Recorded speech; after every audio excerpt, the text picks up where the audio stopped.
NHS, save lives. These are, in fact, very nasty and very vicious techniques which were deployed against the public of multiple countries. The individuals who lead this movement within the UN, you're talking about radical feminists, you're talking about people who are very interested in dissolving the nuclear family. At odds with protecting biodiversity, and experts argue that the economics simply don't add up.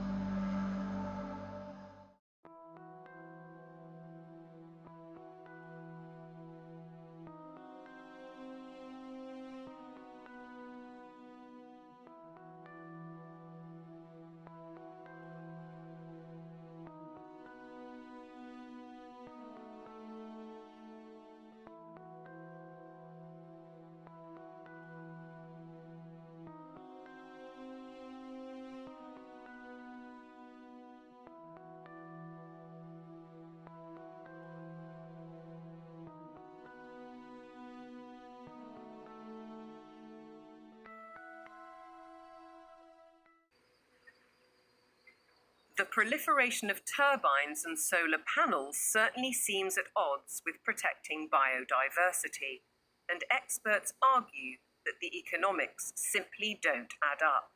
If we are going to go on to full net zero, we not only have to change our electrical system, but we have to change the other 66% or more of the rest of our energy needs as well. So we need to triple the amount of renewables just to cover our present electricity generation. And then we need to triple again to cover all of the other usages like transport, space heating, and industry. So it's almost a tenfold increase in the amount of renewable energy that we're producing. Ralph Ellis has analysed 3 government reports and says all have grossly underestimated costs. 2 of the reports ignore the need for that crucial backup when the wind doesn't blow and the sun doesn't shine. At present, this is the only such site, Dinorwig in Wales. But going by the government's own figures, Ellis says the equivalent of 2,000 Dinorwigs would be required. The overall cost would run into trillions of pounds. It's an energy fantasy because none of this has been thought through. Battery plants are one alternative to back up the national grid, like this one already constructed in Australia. But again, they offer limited supply. We're facing a situation where, if fossil fuels are eliminated, it will be impossible to maintain a constant supply of electricity. You can't instantly put on new supply, so what you have to do is control demand. And to be honest, they're quite open with this. If you look at the National Grid's latest paper on this, they talk about demand management. And the system is, your electricity will only be available at a price you can afford when the wind is blowing and when the sun is shining. And when the wind isn't blowing and the sun isn't shining and the 1 or 2 hours of battery storage have been used up, the way they will reduce demand is by simply increasing the price of electricity so that demand falls to the available level of supply. Part of the control that the government has, or part of the means by which it can manage the demand, is through the use of smart meters. Effectively, smart meters allow them to do minute-by-minute pricing, which means that as the intermittent renewable production goes up and down, they can effectively change the price at which you can use electricity. So essentially, it's going back to pre-industrial age where the weather determines our lifestyles and our energy use. A government-sponsored report from the UK Fires Organisation agrees that targets will not be met and therefore electricity usage will have to be cut. They say we'll have a quarter of the power by 2050, and they say there'll be no travel, there'll be no meat or no beef lamb, there will be restrictions on clothing, and we will live in mud huts. And it's not an exaggeration, they use the word earth. The United Nations use the word bamboo, impacted earth, soil detritus. This is what they're writing. But what of the claim that renewable energy will be cheaper? Not so, says Derek Bertelsen. We can also look at the accounts of these renewable energy companies. And what we see if we look at those is that the cost of production is considerably higher than the market price of electricity. And therefore, without these subsidies, these renewable companies would go bust. Ironically, the anticipated reduction in supply comes at a time when demand is about to skyrocket, with the explosion of surveillance systems and artificial intelligence. BlackRock's Larry Fink predicts that by 2030, data centers will use 30 times more power than a single city. Where's that power going to come from? Are we going to take it off the grid? What does it mean for elevated energy prices for everybody else if it's that? I think it's going to represent some huge societal questions that we have not addressed. The negative side, forget about the use of it, but just the generation of it is massive power.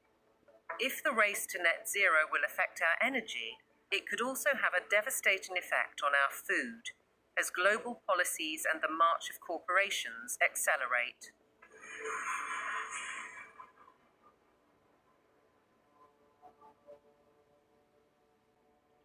Farming has been at the heart of our lives for generations, but to the climate change advocates, suddenly it's a threat.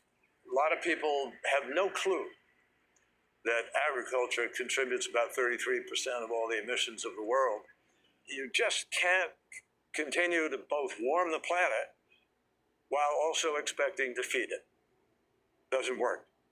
One thing John Kerry didn't mention was that farming and agriculture contributes 100% of the food that we need to eat. So that's a little kind of an important detail that he ought to have mentioned. And I think what we're dealing with here is actually a global war on agriculture. I believe they are demolishing our food infrastructure, partly to cause a crisis, right? And I guarantee you, mark my words, we're going to be in a food crisis, and they're going to say it's climate change. I wouldn't say it's about saving the planet, no. I would say it's about land grab and about profiteering and corporatization of our food sector. It's basically the pharmaceutical industry taking over the food supply. If I can switch everybody from real food to pharma food, then 100% of the agriculture industry can go through my publicly traded stocks, and I have complete control. So the idea is we get rid of farmers, we kill any naturally grown food, and we engineer food in manufacturing plants and laboratories. But I assure you that those guys are not eating this. Bill Gates is one of the familiar corporate faces, and he's investing heavily in the food revolution under the guise of avoiding climate disaster. Cows alone account for about 6% of global emissions. So we need to change cows. And while he talks up the perceived problem, Gates is pouring money into the supposed solution: artificial meat and genetically modified crops. Crucially, anything that is invented or altered can be patented. The core of his agenda is he wants to do in agriculture and pharmaceuticals, by the way, what he did in the computer world. True power, massive, incalculable wealth comes from owning intellectual property and then monopolizing it. They want to make it so that every single organism that is used for food is ultimately under their control, either through the 3D printing or through this genetic manipulation.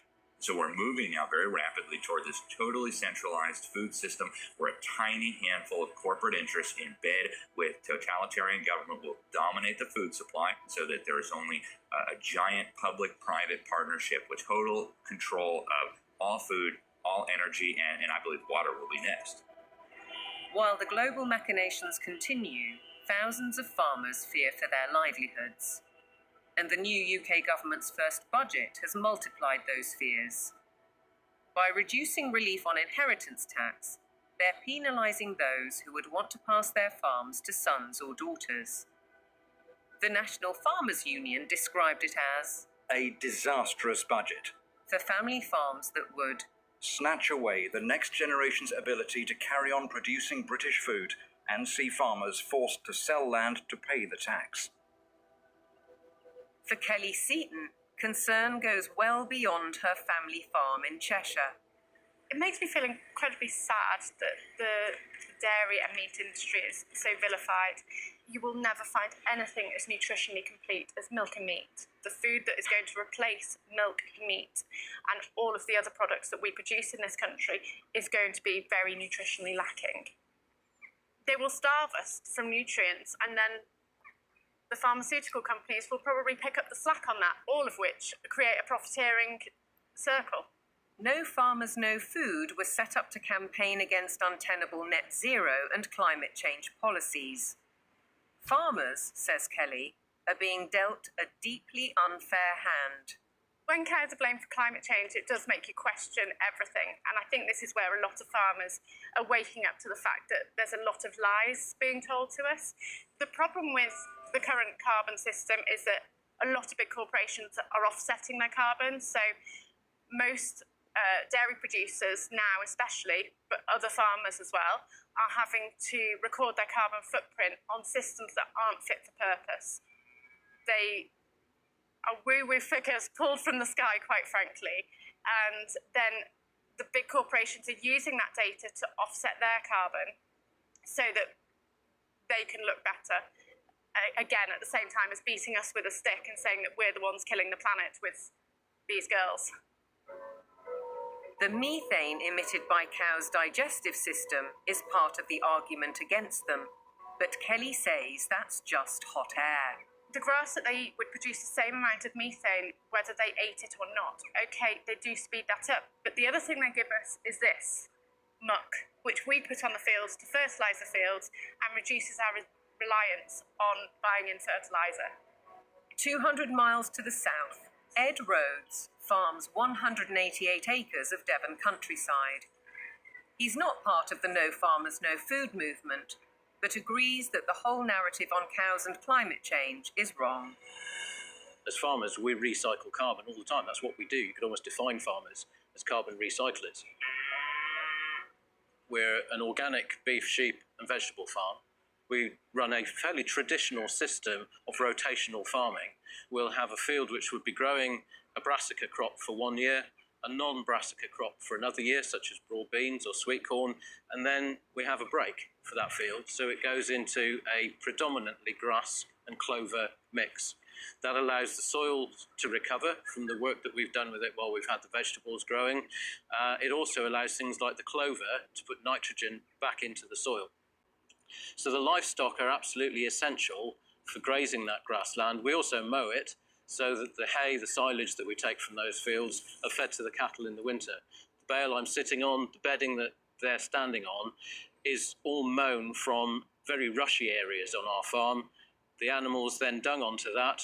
We compost that. That gets spread onto the land, primarily where we're growing the vegetables to put the fertility in, and that's what then produces our crops. If you remove livestock from the system, you have no system. Farmers like Ed Rhodes work with knowledge and passion, but still have to comply with a labyrinth of government rules and regulations, including carbon monitoring. And now land itself is under threat.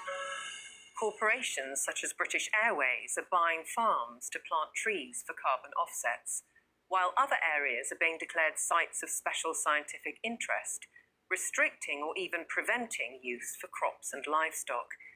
And then there's the United Nations SDGs. Goal 15. Protect, restore and promote sustainable use of terrestrial ecosystems. Consequently, rewilding programs are impacting farmland across the world. In the UK, for example, the government is planning to set apart 1,200 square miles for wildlife habitat by 2042. That's an area almost as large as Cornwall. And in America, dams are being removed and river courses reopened, disrupting water supplies for crops.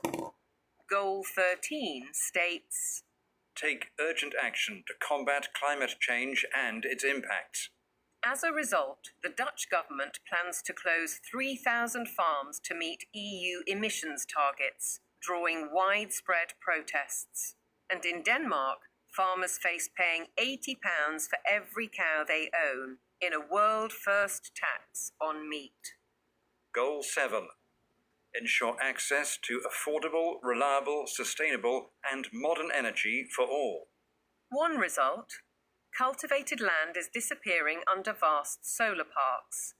How does this square with the UN's biodiversity goals or even ending hunger? Maybe they're questions for Ed Miliband, the UK's Secretary of State for Energy Security and Net Zero. He's cleared the way for a huge solar park on prime farmland in East Anglia, an area big enough to site 1,745 football pitches. It's a crime to take food productive land out for solar panels, which are unrecyclable, potentially not that productive going forward, and not feed the planet. It is absolutely catastrophic. We've gone from being 78% self-sufficient in 1984 to now less than 60% self-sufficient. I think it's about 54%, which I think is set to fall even further this year. On top of all that, British farmers are being paid not to produce food under schemes like the Sustainable Farming Incentive. Kelly Seaton understands that many farmers accept the money to balance their books, but has this warning. When you look at how many farms are selling up, how many arable farms are struggling, we're walking into food shortages, and I think we're going to end up eating more processed food, maybe lab-grown meat, and I think that's part of the plan. The squeeze on farming is self-evident. Our supply of natural food is under very real threat, just as the WEF predicted. Worse than that, Catherine Austin Fitz says that with programmable currency, you wouldn't have a choice. No one in their right mind would ever eat this stuff. But the reality is, once they have control of your transactions, they can dictate what food you can and cannot buy. If they want you to buy pizza made with insect-based flour, that's what you're going to get.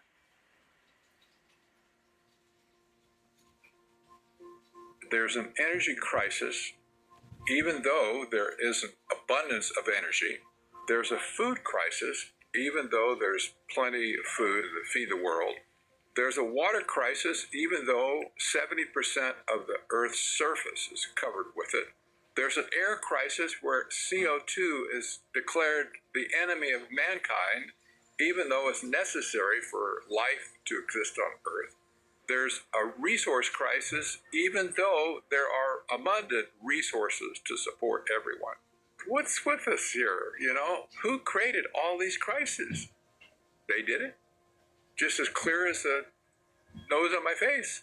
It's all been a sham. All the essential things of life, they've been declared to be scarce, because things that are scarce you can control. The architects of such globalist trajectories, all the Kissingers, Rockefellers, Schwabs, Carneys, Strongs, Carstens, are held out as great intellects. But they are nothing of the sort. We know both in theory and in practice that centralization causes nothing but misery because it destroys the mechanisms of error correction, leading to doubling down on flawed policies. And yet the creed of global dominance continues apace. Through the WHO's so-called pandemic agreement, its One Health initiative, and ultimately the United Nations Agenda 2030. From medical diktats to gender and racial politics to climate change, the indoctrination runs deep.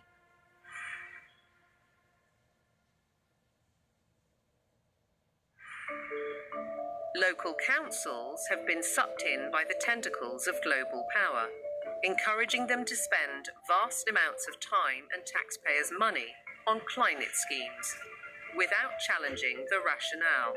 Local councils have taken these actions because they are part of or lobbied by a network of green organisations throughout the United Kingdom. For example, UK 100, there's also C40 Cities, and there's the Global Covenant of Mayors. And these organisations require local authorities to sign pledges that say they're going to ban cars from streets, we're going to make people vegetarian, we're going to restrict certain forms of trade faster than is required by national government. They've been able to do this because democratic engagement at the local level is so weak. The voters' decisions are completely outweighed by the influence of the Green Blob, essentially. One organisation, Climate Emergency UK, has introduced scorecards. a league table to compare the progress of councils. It brings both pressure and opportunity.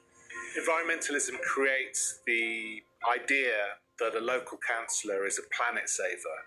And of course, there are organisations that, like the UK 100, that are going to flatter people in that position. They're going to indulge those people and say how important they are, whereas most of the rest of the public are going to probably see them and say, what the hell are you doing? Ben Pyle emphasises that such organisations are not grassroots initiatives. Civil society has been bought and it's been organised around the interests of its billionaire philanthropists. Newspapers and television also consistently push the same story. We've been hearing about the threat of climate change for decades, but now we can't ignore it. Here, the climate crisis is very real, and it is getting worse. What mainstream media does in following this narrative is that they exclude vast areas of climate science. They exclude all the sceptical scientists. By the BBC, which has done it for 20 years, saying that you cannot have any other view apart from the settled narrative, is doing an enormous disservice to science. Journalists and broadcasters are schooled in the carbon doctrine by organisations such as the Carbon Literacy Project, which claims to have trained 1,000 BBC employees. Meanwhile, Sky joined forces with the psychologists of the Behavioural Insights team to produce this initiative: how the power of television can nudge viewers to decarbonise their lifestyles. The recommendations included: give green content more screen time, more salience in plots and scenes. Use kids' content to encourage positive environmental behaviours amongst children and their parents. How then can we possibly expect impartiality in reporting? Rather, we're served with propaganda, statements that nobody seems willing or able to question. It is unequivocal that human activities are responsible for climate change. I can take current media and almost any climate story I can write, I think, a very effective counter. It's like shooting fish in a barrel. This is endemic to a media that is ill-informed and has an agenda.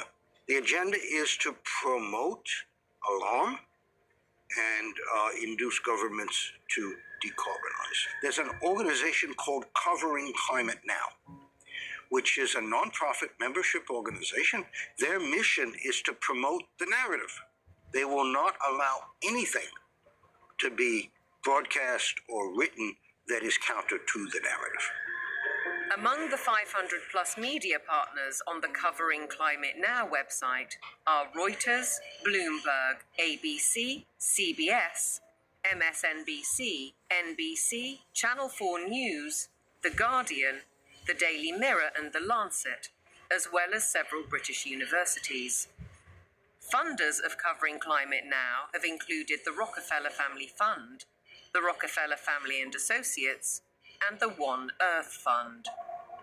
It's true that the mainstream media only report one side of the story and that most of them are in the pocket of the powerful people who are trying to implement these changes. I don't question that at all. But it's also true that people are listening to them less and less and reading them less and less. We see independent media people with much larger audiences than mainstream papers. And I think that phenomenon will gather pace now.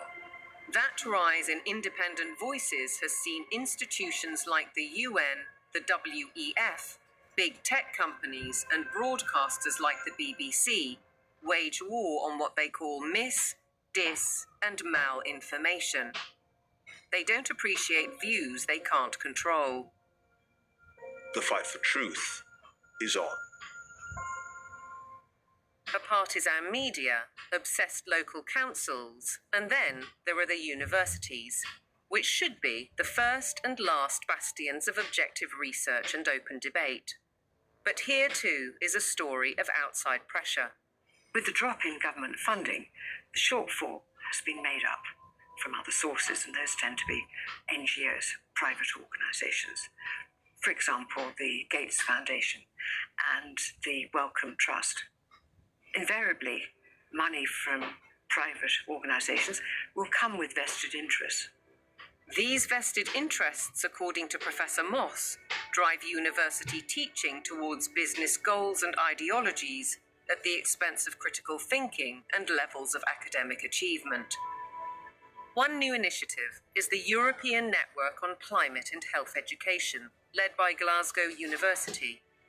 Medical students have been trained to accept that climate science is an established fact. Increasingly, climate change is harming people's health. You could say it's the largest health emergency of our time, and I do need to be ready to help tackle this challenge.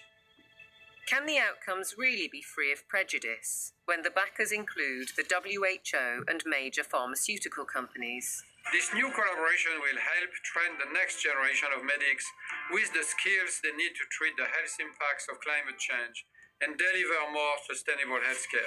That's why health leaders from across the public and private sectors are coming together to support this transformative new network. Academics, right from the beginning now, are socialised to orientate their research towards the money. So this, I think, is quite damaging when it comes to fearlessly pursuing the truth wherever it may lead. That doesn't really happen anymore in academia. It's more about pursuing the money wherever that might lead. It makes me feel distraught. It makes me feel that the whole purpose of university learning has been subverted. The influence and ambition of big business, the mission creep of so-called woke thinking, the cancel culture, the suppression and smearing of those who dare to question. Shockingly, the conditioning starts in the youngest of minds.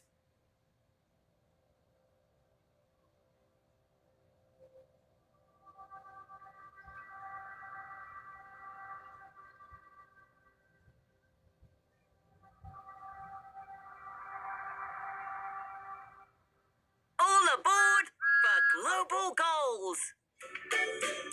This year, Thomas and his friends have teamed up with the United Nations. The world of young children is supposed to be one of innocence and joy, but it's been permeated by the global ideologies of the United Nations. If you go to goal number 4, it deals exclusively with education. And when you think education, recognize they're talking about indoctrination. The Sustainable Development Goals. Under the surface of it all is this effort to bring all the children of the world into this one world globalist system. And what's so remarkable about this to me is that it's not even hidden anymore. Take part in the global movement to save our world from being destroyed. How will you fight climate change? Try meat-free meals. Reduce your electricity use. Give your clothes a second chance. We got it! Kenny and And you can never ignore Greta. The eyes of all future generations are upon you. And if you choose to fail us, I say we will never forgive you. I don't want you to be hopeful. I want you to panic. We want action. We want justice. We want equality. I want you to feel the fear I feel every day. I want you to act as if the house was on fire, because it is. This propaganda relentlessly promoting fear in various ways, be it disease, be it climate, I think is having a very damaging impact on young people's mental health. The disasters that continue increasingly to afflict the natural world have one element that connects them all: the unprecedented increase in the number of human beings on the planet. We're asking children to believe they are a scourge on the planet. I have a problem with children believing they shouldn't be here from the off. How are we ever going to encourage them to have strong mental health and emotional well-being if they believe that their birth is a disaster for the planet? That's not encouraging them to be productive citizens who are making an active contribution to society if they've got to apologise for their very existence. I think it's very dangerous, and I think we need to reverse that as soon as possible. The indoctrination of children is further evidenced across their learning. Objectivity and freedom of thought are being stifled by the persistent pushing of agendas. I undertook a study of secondary school textbooks to see what children are being taught. And what I found was extremely shocking. I found unqualified acceptance of climate change, the wonders of vaccines, GM foods, and very few counter-arguments were presented. If you cannot produce this information that's in the textbooks, you cannot succeed in the school system. If a student undertaking a geography exam, for example, doesn't talk about man-made climate change, then they're very unlikely to hit the top marks. Is it not surprising that the phrase critical thinking actually only occurs in relation to two subjects? One is art and design, and the other is history. Other than that, it's completely absent from the national curriculum. If we have a dumbed-down syllabus, we're actually stunting children's brain capacity and brain potential. While parents may not be fully aware of these issues, many are concerned at the growing trend of gender politics, including transgendering. One former head teacher says his local authority advised teachers not to use the words boy or girl for fear of misgendering anyone. The Department for Education as well has really subscribed to this kind of woke ideology. So there's almost like brownie points for the more woke you can be. Why do you have makeup and lipstick and glitter on? Because I think it looks pretty. Oh! You don't think it looks pretty? What schools have done is employ third-party agencies to deliver material for which the third parties most certainly have a vested interest in. And I wouldn't have a problem if it was I'm there in school to ask children to accept me as I am. That's fine. We all need to be tolerant and liberal in a diverse society. My problem is that what they're actually doing is more a form of evangelism, which is this is who I am and you might be too. In my heart, I've always known that I'm a girl, Teddy, not a boy, Teddy.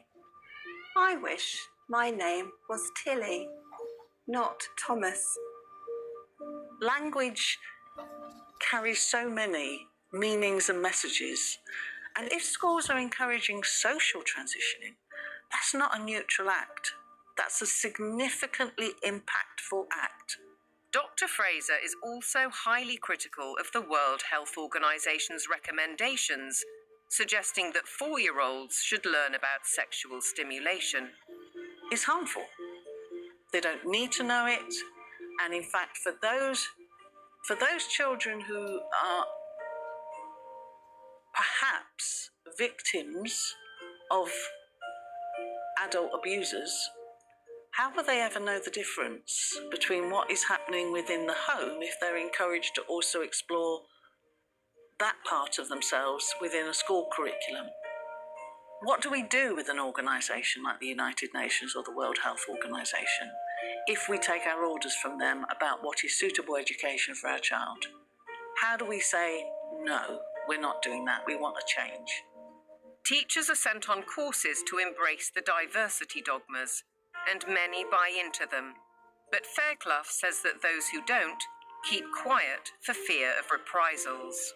It's a dereliction of duty. It's a dereliction of their legal as well as their moral duty to safeguard children against harm.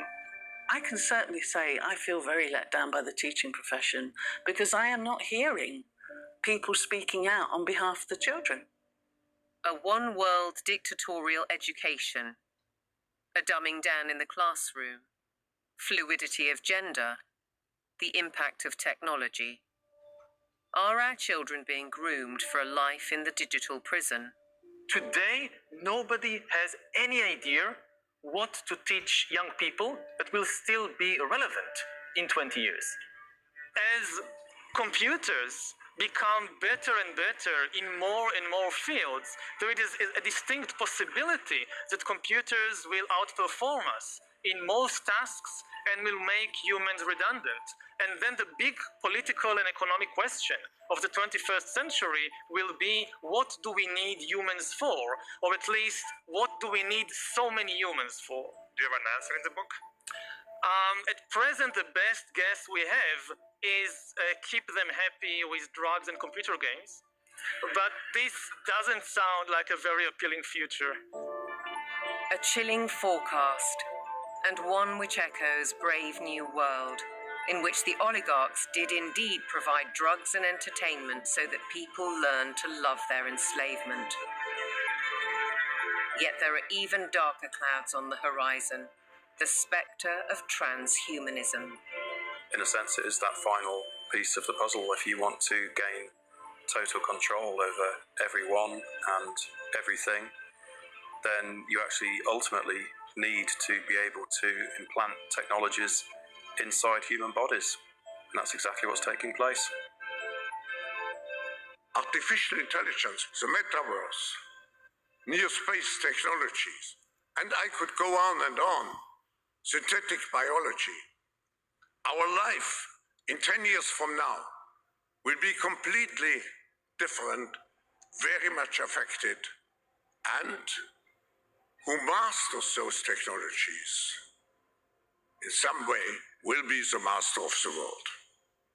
These modern technocrats seem wedded to science and technology at the expense of our human spirit and ingenuity.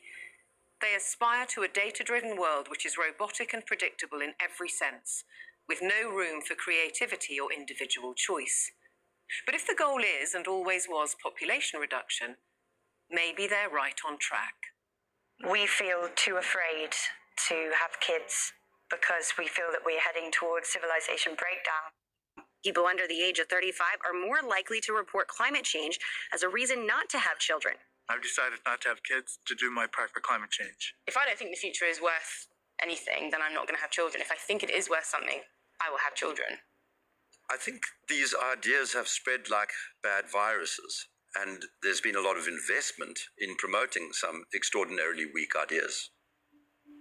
Sitting at the top of all of these very bad ideas is one giant one, which we can call anti-humanism.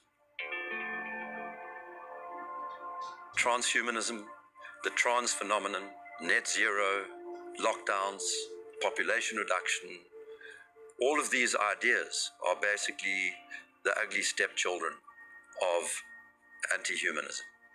They are, as I read it, essentially two competing ideas in the world at the moment.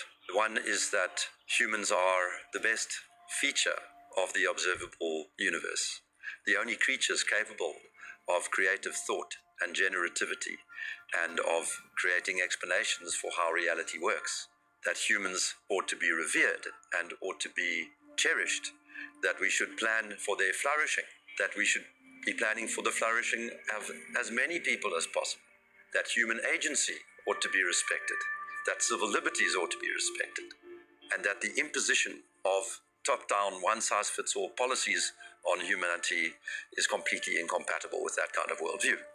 Set up against them are people who regard humans as the scum on the surface of the little blue dot, people who regard humanity as some kind of blight, people who believe that the earth needs rights to protect it from these horrible humans. And I think it is a deeply sad reflection of the state of our societies that so many people live in the latter camp, but I'm definitely not one of them.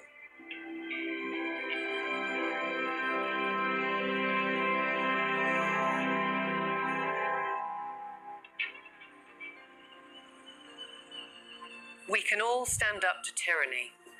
We can and must fight for the things that truly matter.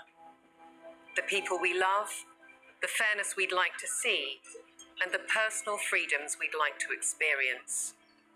We should not be bullied, nor should we accept the influences of those who would split our society, be it by race, by gender, by culture, or anything else we hold dear.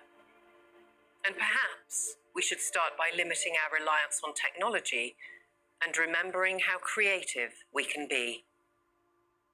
And perhaps we should start by limiting our reliance on technology and remembering how creative we can be.